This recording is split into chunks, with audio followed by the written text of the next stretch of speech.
రాజేంద్ర రెడ్డి గారు, ఆంధ్రప్రదేశ్లో గడిచిన 10 yearsగా మనం వింటున్న మాట ఆంధ్రప్రదేశ్ అప్పుల పాలైపోయింది అని. ఆంధ్రప్రదేశ్ వచ్చే 10 ఏళ్ళు అప్పులు చేయకుండా అప్పులు కట్టే పరిస్థితిలో ఉండాలంటే ఏం చేయాలి? అందరికీ నమస్కారం అండి. ప్రత్యేకంగా వైఎన్ఆర్ గారికి అండ్ వే టు న్యూస్ అందరికి కూడా. ఫస్ట్ సెషన్ కాబట్టి కొన్ని అడ్వాంటేజెస్, కొన్ని డిసడ్వాంటేజెస్. డిసడ్వాంటేజ్ ఏమంటే సెట్టింగ్ కొంచెంసేపు పట్టిందనమాట. సో మీరు అడిగిన question straight to the question రావాలంటే, ఈ రాష్ట్ర విభజన ఏదైతే పునర్వ్యవస్థీకరణ జరిగిందో ఒక ప్రత్యేకమైన పరిస్థితుల్లో అన్నమాట. ఎందుకంటే మెజారిటీ ఆఫ్ ద పీపుల్ ఎవరికి యాక్చువల్గా పునర్వ్యవస్థీకరణ అనేది ఇక్కడ లేదు, ఆంధ్ర రాష్ట్రంలో ఇక్కడ. కరెక్ట్. సో అక్కడ పునర్వ్యవస్థీకరణ జరగకముందు మనం హిస్టరీ తీసుకుంటే, ఎప్పుడు స్వాతంత్రం రాకముందు శ్రీబాగ్ ప్యాక్ట్ అప్పటి నుంచి చూసుకుంటే మల్టిపుల్ టైమ్స్ తెలుగు భాష మాట్లాడే వాళ్ళందరూ కూడా వివిధ ప్రాంతాల నుంచి కలిసి ఉండాలి అని, మళ్ళీ ఏదో ఒక డిఫరెన్స్ రావడం, మళ్ళీ కలిసి ఉండాలని అనుకోవడం. ఎందుకంటే తెలుగు భాష మనం అందరం కూడా మాట్లాడినా కూడా north coastal quite different from coastal, quite different from Rayalaseema, quite different from Telangana. కానీ అందరు కూడా మాతృభాష తెలుగు. ఏదేమైనా కూడా ఎప్పుడైతే పునర్వ్యవస్థీకరణ జరిగిందో దాని ప్రధానమైన పరిణామం ఏమంటే, మనము ప్రధానంగా ఒక అగ్రికల్చర్ మీద, వ్యవసాయం మీద ఆధారపడిన రాష్ట్రం అయిపోయినామన్నమాట. అంటే సర్వీసెస్ కానీ, తర్వాత వ్యాపారం కానీ, ఇండస్ట్రీస్ కానీ ఎక్కువ శాతము హైదరాబాద్ వలన తెలంగాణకు వెళ్ళిపోవడం, మనకు రావడం.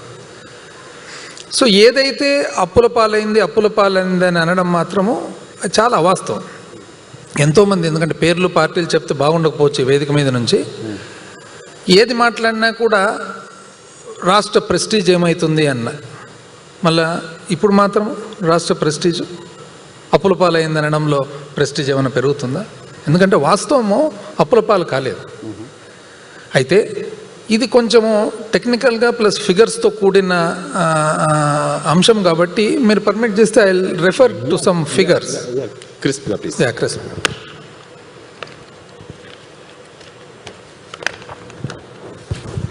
ఇక్కడ చూసినట్లయితే మనకు రాష్ట్ర పునర్వ్యవస్థీకరణ జరిగినప్పుడు దాదాపు 35% మనము ఏదైతే వ్యవసాయం మీద ఆధారపడి ఉన్నామో, 5 సంవత్సరాల మొదటి పరిపాలన తర్వాత 35 కాస్త 5% పెరిగింది, 40 వరకు వచ్చింది. వ్యవసాయము ఏదైతే పెరిగిందో సర్వీసెస్ అండ్ సేవా రంగము అండ్ ఇది మాత్రం తగ్గింది ఫస్ట్ 5 yearsలోనే. అయితే ఆ 5 yearsలోనే మనం గమనించినట్లయితే, మనం ఎప్పుడైనా కానీ కంపారిజన్ చేసుకున్నప్పుడు ఒక లాంగ్ పీరియడ్ కంపేర్ చేయాలి, లేదా కేంద్ర ప్రభుత్వంతో కంపేర్ చేయాలన్నమాట. సో కేంద్ర ప్రభుత్వంతో ఎందుకంటే మనము ఈ ఆగస్టు పోయిన ఆగస్టుతో, ఈ సెప్టెంబర్ పోయిన సెప్టెంబర్తో కరెక్ట్ కంపారిజన్ కాదు. కరెక్ట్. సో 2019, 20, 2020, 2021 కేంద్ర ప్రభుత్వం చూసుకున్నట్లయితే హయ్యెస్ట్ అప్పు చేయడం జరిగిందనమాట. కోవిడ్ వలన 2020, 2021లో ఒకటేసారి దాదాపు 60% వరకు డెట్ జిఎస్టీ అప్పు స్థూల ఉత్పత్తితో తీసుకున్నట్లయితే ఆ శాతం వరకు పోయిందనమాట. సో మనం కంపేర్ చేసుకునేటప్పుడు రాష్ట్రం అప్పులు అని అనడం మాత్రము ఆ పీరియడ్, కోవిడ్ పీరియడ్ కంపేర్ చేయడం చాలా తప్పు అవుతుందని. అయినా ఒకవేళ 2014 నుంచి 19 ఒక పీరియడ్గా, 19 నుంచి 24 వరకు ఒక పీరియడ్గా, ఎందుకంటే ఈ రెండు కూడా ఆర్థిక సంఘాలకు కరస్పాండ్ అయ్యేట్టుగా 2 రాజకీయ పార్టీలు పరిపాలించినాయి కాబట్టి పరిణామం చూసుకుంటే 2015, 16 నుంచి 19 వరకు చూసుకున్నట్లయితే కేంద్రం నుంచి మనకేదైతే వాటా వచ్చిందో 3.7% వాటా వచ్చింది. 2019 నుంచి 24 చూసినట్లయితే కేంద్రం నుంచి మనకు 3 మాత్రమే వచ్చిందనమాట. అంటే కొన్ని వేల కోట్లలో తేడా వచ్చిందనమాట. అదేవిధంగా మనం ఒకవేళ ఇంతకుముందు చెప్పినట్లుగా కేంద్రము అప్పు శాతం చూసుకుంటే సహజంగా స్థూల ఉత్పత్తిలో ఏదైతే 50% కంటే తక్కువ ఉంటుందో 2020-21లో 60.7%కి వెళ్ళిపోయిందనమాట. అదేవిధంగా మనము వివిధ రాష్ట్రాలు అన్నీ కలిపి తీసుకున్న అప్పు చూస్తే వివిధ రాష్ట్రాలన్నీ కూడా 2014-15 నుంచి 2019 వరకు చూసుకున్నట్లయితే 1.9% అయితే 2019 నుంచి 2024 చూస్తే 2.4%కి వచ్చింది. అంటే అన్ని రాష్ట్రాలు కూడా అప్పు చేయడం ఎక్కువైందనమాట. అదేవిధంగా ఏదైతే కేంద్రం నుంచి రావాల్సిన వాటా చూసుకున్నట్లయితే 2014-19 నుంచి 2019 వరకు చూసుకున్నట్లయితే ఫస్ట్ 5 సంవత్సరాలు 47% మరి కేంద్రం నుంచి పన్నుల్లో వివిధ దాంట్లో మనకు వాటా వస్తే 46% మాత్రమే 2019 నుంచి 24 వరకు వచ్చిందనమాట. ఇది కాక మామూలుగా మనకు ఒక పరిమితి ఉంటుంది, ఆ పరిమితిలోకే మనము అప్పు చేయాలన్నమాట. అట్లాంటిది 2014 నుంచి 2019 వరకు చూసినట్లయితే పరిమితి దాటి 29,000 కోట్లు అప్పటి ప్రభుత్వం అప్పు చేస్తే అదంతా కూడా మేము దిద్దాల్సి వచ్చింది. మేము మాకు సంబంధం లేదు. ఇవన్నీ పబ్లిక్ డొమైన్లో ఉన్నాయి, చాలా సందర్భాల్లో మీరు మాట్లాడారు, వాళ్ళు మాట్లాడారు. నా పాయింట్ ఏంటంటే క్లియర్గా 10 ఏళ్ళు మీరు చేసినా వాళ్ళు చేసినా అప్పు చేశారు, మొత్తం రాష్ట్రం అప్పుల పాలైపోయింది అనే జరుగుతున్న ప్రచారం సరైంది కాదు అనేది మీ పాయింట్, రైట్? కమింగ్ 10 years మనం అప్పులు చేయకుండా ఆంధ్రప్రదేశ్ని ముందుకు తీసుకుపోయే పరిస్థితి ఉందా? ఈ అప్పులు ఆంధ్రప్రదేశ్ డెవలప్మెంట్కు ఏమాత్రం బర్డెన్గా మారబోతున్నాయి అనేది పాయింట్. దీనికి ముఖ్యమైన అంశం ఏమంటే ఎప్పుడు కూడా పునర్వ్యవస్థీకరణ జరిగిన తర్వాత మొదటి 10 సంవత్సరాలు చాలా కీలకమైన సమయం. సో ఫస్ట్ 5 years మనం గమనించినట్లయితే ఏ ఒక్క రంగంలో కూడా ఖచ్చితంగా ఒక ప్రణాళిక అనేది లేకుండా పోయిందనమాట. ప్రతి ఒక్కటి కూడా అర్థంలో ఆపడం. ఇప్పుడు మనం చూసినట్లయితే అప్పు చేయకుండా రెవెన్యూస్ రావాలంటే ఏ విధంగా వస్తాయి? సేవా రంగం కానీ మనకు మన మ్యానుఫ్యాక్చరింగ్ ఇండస్ట్రీ కానీ బాగా చేయడం ఓకే. అప్పు చేయకుండా అమెరికా కూడా లేదు, అప్పు చేస్తున్నాయి.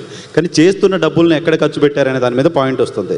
మీరు ఫస్ట్ 10 yearలో మొత్తం 3 లక్షల కోట్లు 4 లక్షల కోట్లు చంద్రబాబు నాయుడు అప్పు చేశారు అని మాట్లాడారు. తర్వాత మీరు వచ్చిన తర్వాత 10 లక్షల కోట్లు 15 లక్షల కోట్లు అప్పు చేశారు. తప్పు.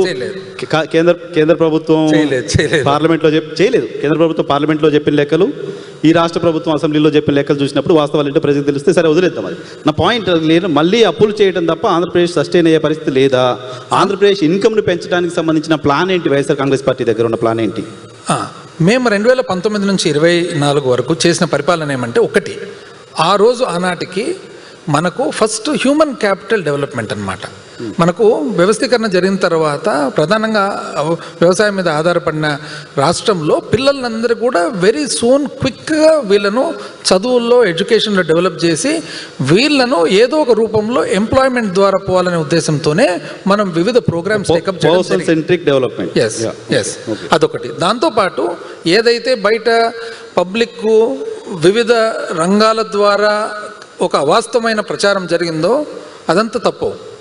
నిజం చెప్పాలంటే ఒకవేళ ఇండస్ట్రియల్ డెవలప్మెంట్ కానీ, ఒకవేళ ఇండస్ట్రియల్ ఎస్టేట్స్ కానీ, స్కిల్ డెవలప్మెంట్ కానీ, ఎడ్యుకేషన్ కానీ, మనం చేసిన ఇన్వెస్ట్మెంట్ పెట్టుబడి ఏదైతే స్కూల్స్ మీద కానీ, విద్య మీద, వైద్యం మీద ఏది చూసినా కూడా ఇవన్నీ కూడా వెరీ క్విక్ రూట్, చాలా ఫాస్ట్గా మనం డెవలప్ అయ్యేదానికి, ఆ డెవలప్మెంట్ ద్వారా మనకు సర్వీస్ సెక్టర్ కానీ మ్యానుఫ్యాక్చరింగ్ సెక్టర్ కానీ డెవలప్ అయ్యేదానికి పునాది వేయడం జరిగిందనమాట.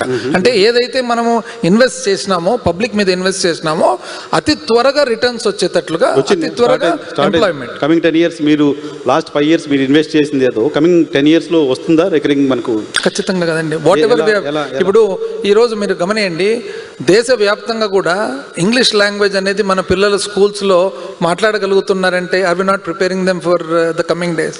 ఈరోజు స్కూల్స్ అన్ని డెవలప్ అయినాయనంటే are we not preparing them?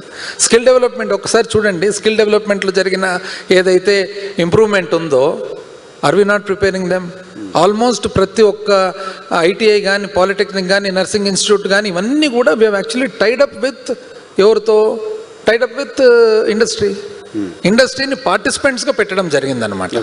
So ఇవన్నీ కూడా ఎట్లా క్విక్గా, ఇప్పుడు మనము ఏదో 10 సంవత్సరాల తర్వాత, ఏదో 20 సంవత్సరాల తర్వాత ఇంకా ఏదేదో పెద్ద పెద్ద చెప్పేదానికి, వాస్తవానికి మన పబ్లిక్ ఏ పరిస్థితుల్లో ఉన్నారు, ఈ పరిస్థితిలో ఉన్న పబ్లిక్ను క్విక్గా చేయాలంటే మా ప్రభుత్వం కానీ, మా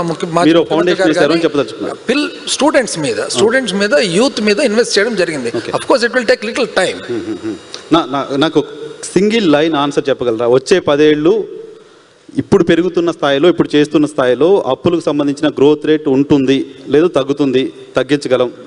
ఇప్పుడు ఒకటి చూడాలండి, మేము వాస్తవానికి అందుకని ఈ ఫిగర్స్ ఇస్తే తప్ప ఇది క్లారిటీ ఉండదన్నమాట. అప్పులు 10 లక్షల కోట్లు లేవు. మీరు టీడీపీ కంపారిజన్ వద్దు ఇప్పుడు కదా. మీరు ఒక 5 ఏళ్ళు పరిపాలించారు, వాళ్ళు 5 ఏళ్ళు పరిపాలించారు. ఏం జరిగిందో ప్రజలు చూశారు. 2 సార్లు వాళ్ళకోసారి మీకోసారి తీర్పు చెప్పారు. The ends the matter. నేను అంటుంది కమింగ్ 10 ఇయర్స్ కోసం అప్పులు చేయకుండా ఆంధ్రప్రదేశ్ సస్టైన్ అయ్యే పరిస్థితి మీకేమైనా కనపడుతుందా?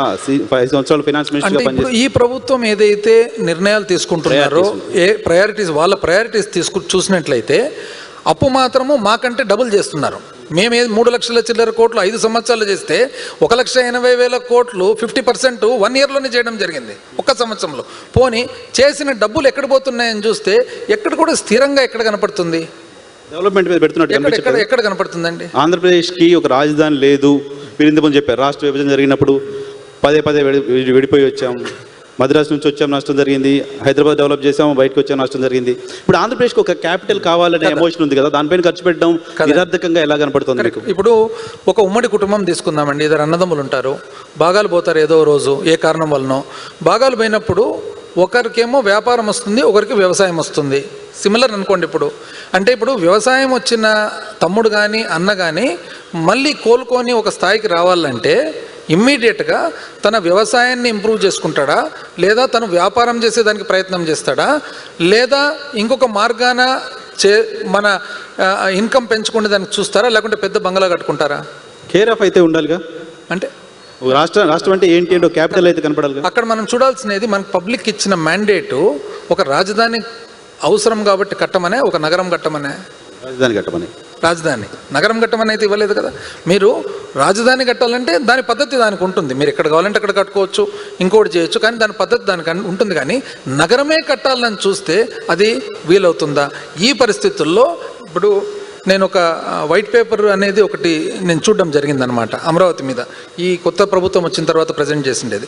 దాంట్లో మొదలు పెట్టడమే ఏం మొదలు పెడతారంటే, మనం ఆర్థికంగా చాలా ఇబ్బందుల్లో ఉన్నాము, రాష్ట్ర విభజన తర్వాత ఇబ్బందుల్లో ఉన్నాము, రాష్ట్ర విభజన తర్వాత ఇబ్బందులు వచ్చినాయి, అన్నీ బాగుంది.